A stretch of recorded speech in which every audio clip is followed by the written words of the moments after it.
when William James, another great leader in studies of the human mind, died in 1910. A young newspaper reporter had already begun exploring the minds of America's greatest men. Here he is, 53 years later, Dr. Napoleon Hill. Thank you very much. My greatest book, Think and Grow Rich, was written in the White House in 1933, in the most intense surrounding of negative attitude I have ever witnessed in my entire life, which is the evidence, I think, of the fact that there are ways and means of maintaining a positive mental attitude. Even though you're surrounded with negative influences, the subject of a positive mental attitude is so very important that I want you to know I'm working from a script because I want this lecture to be letter perfect. A positive mental attitude is a state of mind which the individual must create and maintain by methods of his own choice, through the operations of his own willpower, based on motives of his own adoption.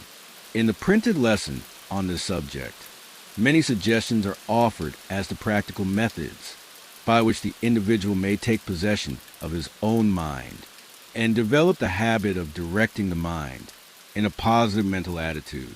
There are so many people in this world who can see the hole in the donut, but they cannot see the donut around the hole. One with a positive mental attitude sees the hole in the donut all right, but he also sees the donut around the hole.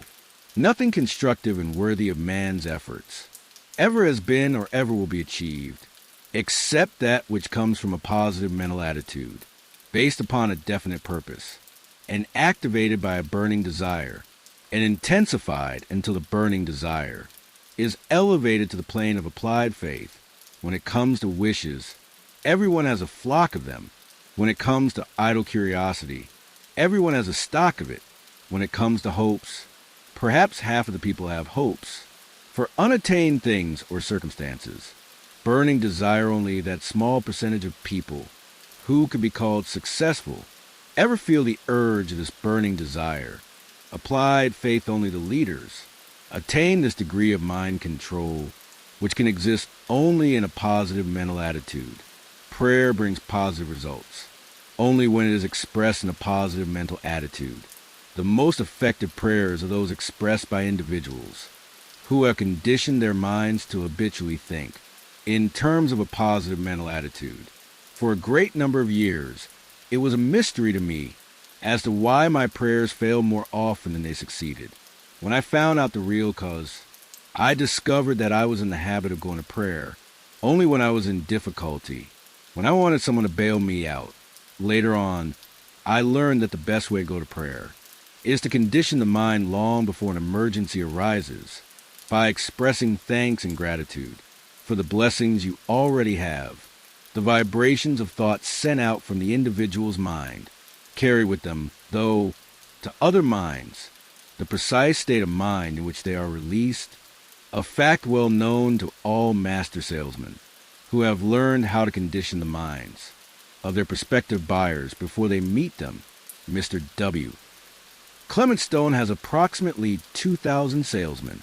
They have learned the art of conditioning the minds of their prospective buyer to buy long before they interview him.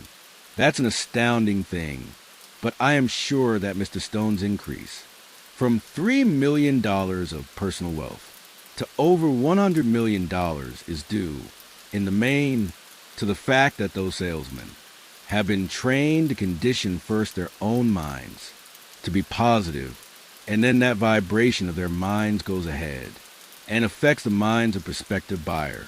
No one can successfully teach the science of personal achievement while in a negative mental attitude. Underscore that one, please. No lawyer can convince a jury. No clergyman can inspire his parishioners. No speaker can hold and influence his audience without the aid of a positive mental attitude. And it has been said that the most successful doctors in all branches of therapy are those who treat their patients with a positive mental attitude. If a doctor went into the sick room in a negative mental attitude, there wouldn't be a chance on earth for him to do his patient any good. The subconscious mind of an individual can be educated to produce constructive results only when it is given instructions in a positive mental attitude.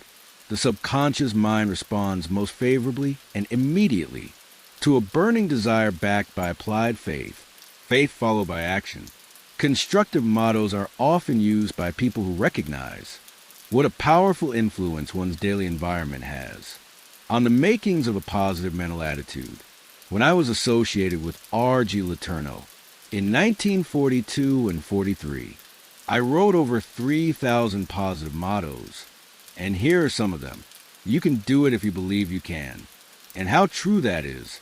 Whatever it is that you're tackling, whatever your problem is, you can solve it if you believe you can. Do more than you are paid for, and soon you will be paid for more than you do. The person is worth most. Who requires the least amount of supervision? And how true that is. Remember, your only limitation is that which you set up in your own mind. You fix your own limitation. Nobody can fix it for you. The tone of your voice speaks louder than your words. Keep it pleasing, please. A negative mind spawns only negative ideas, and there's more wrapped up in that short sentence than appears on the lines. A negative mind spawns only negative ideas. A real master salesman will not, under any circumstances, approach a prospective buyer until he has first conditioned his mind to be absolutely positive, because he knows that the prospective buyer will pick up his own vibrations and his own feelings and act upon them. The use made of one's time determines the space he occupies in the world. Time spent in silent thought may yield fabulous riches through the creation of sound ideas. A man is no bigger than the circumstances which he allows to worry him. Isn't that a marvelous thought? A man is no bigger than the circumstances which he allows to bother him or worry him. A closed mind stumbles over the blessings of life without discovering them. When the devil wants a job well done, he picks a disgruntled person to do the job. There isn't the slightest doubt in the world about the soundness of that. The man who can get the job done without alibis is on the sure road to success. Opportunity has the habit of getting in the way of the person with a positive mental attitude. A person with a positive mental attitude attracts opportunity, favorable opportunities, just like a magnet attracts steel filings, and as definitely. And in reverse, a negative mental attitude repels opportunity. Cooperation and friendship are two assets that can be had only by first giving them. No one can get to the top and remain there without taking others with him. Politeness begins at home, or it doesn't begin at all. It may not be your duty to return good for evil, but it is your privilege. Never guess when there is a way of knowing. When you do more than you're paid for, you put the boss on a limb. When you do less, you put yourself on a limb. Faith will bridge all rivers of doubt, so one may pass over safely. A spider spinning its web has more definiteness of purpose than has most men. And how true that is. There is a method by which one may transmute failure into success, poverty into riches, sorrow into joy, fear into faith. The transmutation must start with a positive mental attitude, because success, riches, and faith do not make bedfellows with a negative mental attitude. The transmutation procedure is simple. First, when failure overtakes you, start thinking of it as if it had been a success. Start imaging the circumstances of the failure in your own imagination as being a success. Start also looking for the seed of an equivalent benefit, which seems comes with every failure. While the wounds of disappointment and failure are wide open, it's very difficult for one to start looking for that seed of an equivalent or a greater benefit. But if you allow a little time to elapse after any type of adversity and then begin to search, you will find that seed of an equivalent benefit. It never fails. It's always there, because the Creator has so constructed man that he never allows anything to be taken away from anybody. without something of equal or greater benefit being available to that person. Although the person may never discover it, the potential is there just the same. When poverty threatens to catch up with you, or has actually caught up, start thinking of it as riches and visualize the riches in all the things that you wish to do with actual riches. Also start looking for the seed of an equivalent benefit. When fear overtakes you, just remember that fear is only faith in reverse gear. Isn't that an enormous thought? And start thinking in terms of faith by seeing yourself translating faith into whatever circumstance or things you desire.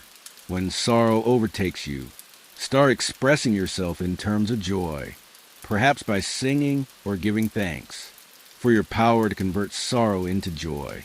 Act out these positive parts, and they will become real. Isn't that an astounding thought? Of course, when you start acting joyously. When the people around you know that your heart is burdened with sorrow, you may seem ridiculous, but never mind what the other fellow thinks. It's what you think that counts. Thank you.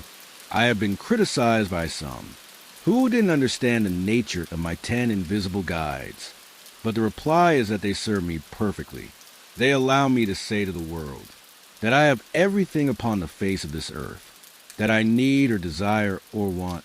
And if I need more, all I have to do is to reach out my hand and get it and close my hand on it.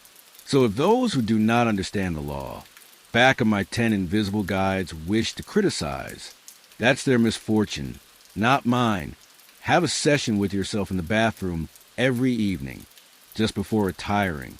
Look at yourself in the mirror and compliment yourself orally and enthusiastically for having already accomplished the things you desire to accomplish tomorrow. And do not stop until you have convinced yourself that what you wish to happen tomorrow will happen. You know, nature has a way of seeing to it that that which you expect comes along. She doesn't want to disappoint. If you expect failure, if you expect defeat, if you expect ill health, the chances are that you will not be disappointed. But if you expect success, which is far better, the chances are also that you will not be disappointed. Who is the greatest person living at the present time?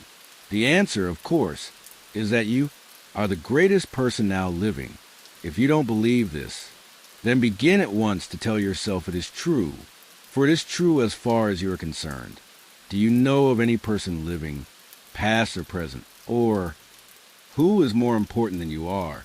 Of course you don't. You are great because you can always become that which you sincerely desire to be. That might not be true if you lived in Russia or China, but you don't live in Russia or China. You live in the United States of America, the freest, the greatest, the most wonderful nation upon the face of this earth, and you have all of the benefits of this great country to back you. In assuming that you're going to be successful, create in your imagination an army of invisible guides who will take care of all of your needs, all of your desires, very much the same as I have done.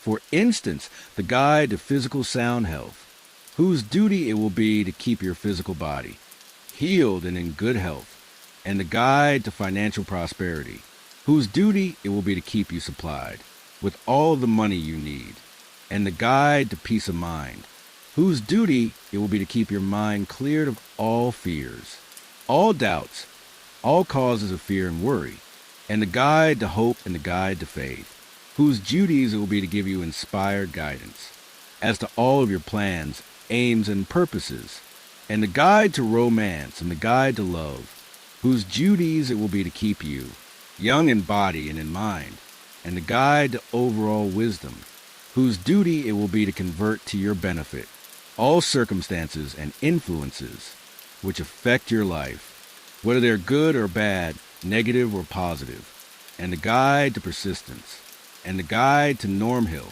Norm Hill is my roving ambassador, who carries out various orders for me, which are not specifically assigned to the other 9 guides. You needn't call your roving ambassador by the name of Norm Hill. You can call him anything you choose. But if you'll have this invisible talisman working for you, You'll find that he'll do a marvelous job if you believe he will.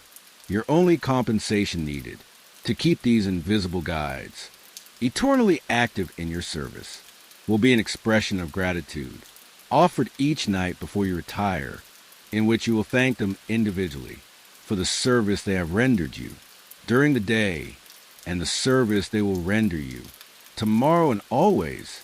That's all they require, an expression of gratitude. Interesting that that word gratitude is one of the most marvelous words in the English language. I often wonder how many people there are in the world who ever experience this marvelous feeling of gratitude for the blessings they already have. If you're struck by some of the ideas expressed in this lesson to be new, don't be alarmed, for it may well be that new ideas alert one's mind and motivate it to create still other new ideas. Motivation, action, enthusiasm, faith, these are the states of mind which are associated with a positive mental attitude. Habits you read the sum total of your habits, whether they be habits you have developed with purpose of forethought, or habits you have allowed to creep upon you by neglect to form your own. A successful, well-balanced, and well-rounded out life is the result of ordered habits, and never the result of chance or neglect. Positive habits can live and thrive only in the mind, which has been conditioned with a positive mental attitude, and your other self. Each human being is a plural, not a singular, being. One of these beings is negative, the other is positive, and there is a battle from birth until death between these two as to which will dominate. Usually the power is about evenly divided between the positives and the negatives, but often the negative takes over completely and makes of the individual a subject of irritation to himself and to all others around him. The development of a positive mental attitude is the first step in which one must take in order to give the positive self full and complete control over the negative self. Then one has truly taken possession of his own mind and is able to direct it to whatever ends he may desire, thus fulfilling the purpose of the Creator in having given man complete control over but one thing, and that is his own mind. I think of all the facts that I have examined in life, that is the most fabulous, the most far-reaching, and the most significant that the Creator has given man control over but one thing and one thing only, and that is the right to use his thinking, positively or negatively. Eternal vigilance is the price that one must pay to maintain a positive mental attitude. Because of these and other natural opposites of positive thinking, such as your negative self, constantly maneuvers for power over you. You can feel that. You don't need to take my word for it. You felt it in the past. You may not have defined the feeling properly, but you know very well that there is something going on within you constantly in the nature of a negative thought. Then your accumulated fears, doubts, and self-imposed limitations, which came over with you when you came from the other side, they're constantly standing in the way of a positive mental attitude. Then the negative influences near you, including people who are negative, and especially sometimes the people with whom you work, or the relatives with whom you're associated, and perhaps some inborn negative traits, which you brought over with you at the time of birth. These also can be transmuted into positive traits.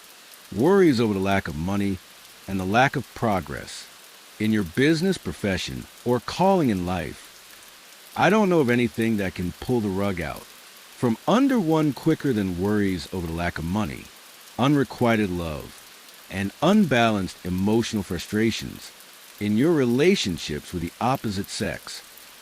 I suspect that sends as many people to the insane asylum as any other cause, unrequited love.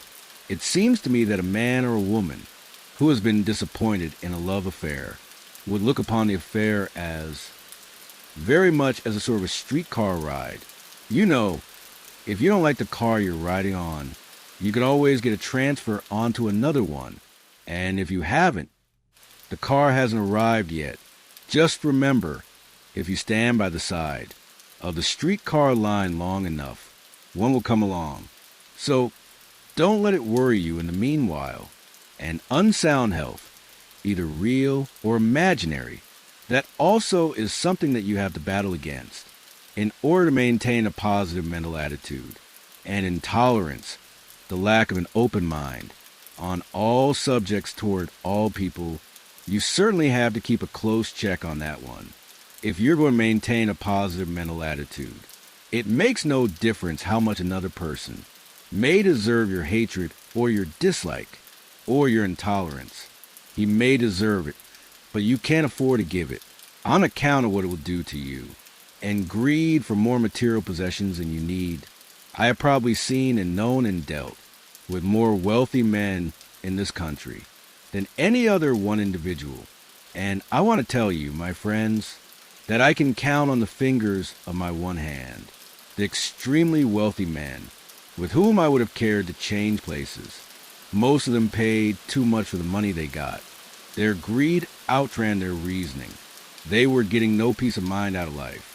You can get too much money in life. You can also get too little. Somewhere in between the two extremes is the proper place to stop. I have a motto which says, not too much, not too little. That goes not only for money, it goes for everything. Not too much, not too little, just enough to maintain a well-ordered and a well-balanced life. Ignorance of the real extent of the power of your mind and its unlimited potentials for the attainment of anything you desire also is a handicap to the maintenance of a positive mental attitude, and lack of a definite major purpose and a plan for its attainment. 2 out of 100 perhaps have a definite major purpose, and that would be putting the percentage rather high if you took the people as a whole, and the habit of allowing others to do your thinking for you. Now, check yourself rigidly on each of the above enemies of positive thinking, and go to work wherever you grade less than 100% on immunity against any of these causes. If you have a mastermind alliance, have each of its members to carefully check and grade you on each of the above causes, since it is a common trait of human beings to be biased in evaluating themselves, sometimes in their own favor, but more often against themselves. As a student of the science of personal achievement, you are indebted to the complete overhauling job through which you will evolve into a new and a better set of habits by which you conduct your life. Remember, therefore, that no price you have to pay for this better way of living is too high. Actually, the only price you have to pay is that of following the instructions laid down in the philosophy under these instructions, until these instructions become your daily habits. Socrates said, wisdom softens poverty and adorns riches. And Napoleon Hill says that a positive mental attitude will do the same, or even more, by eliminating poverty altogether. Every adversity that carries with it the seed of an equivalent benefit. The proper way to attain this benefit is by starting to look for the seed as soon as the adversity appears. Instead of brooding over the circumstance, a positive mental attitude is the only attitude in which that seed may be revealed and germinate into a full-blown flower of benefit. Everyone, my friends, I suppose, desires to be rich, but not everyone knows what constitutes enduring riches, and most people believe riches to consist only in the material things that money can buy. Let me disillusion you on that subject by giving you an outline of the 12 great riches of life. Number 1, a positive mental attitude that stands at the head of the list of all of the riches of life. Number 2, sound physical health. And number 3, harmony in all of your human relations. Number 4, freedom from fear. Number 5, the hope of future achievement. Number 6, the capacity for applied faith. Number 7, a willingness to share your blessings with others. And number 8, to be engaged in the labor of love. Number 9, an open mind on all subjects toward all people. Number 10, complete self-discipline. And there's a whole foundation philosophy in that one alone, complete self-discipline. And number 11, the wisdom with which to understand people. And number 12, financial security. Note that it comes last. There are 11 other things which may be used as a foundation upon which to make proper use of money. And without these other 9 things, money can be just as dangerous as it can be helpful. Observe that money is the last thing on the list. 11 other riches precede it, without which money can become a curse. And nothing more. Study these 12 great riches carefully, and observe that not one of them can be attained without the application of a positive mental attitude. That is why it leads the list. In the lesson on a pleasing personality, you will observe also that a positive mental attitude heads the list of the 31 traits which give one a pleasing personality. And I thank you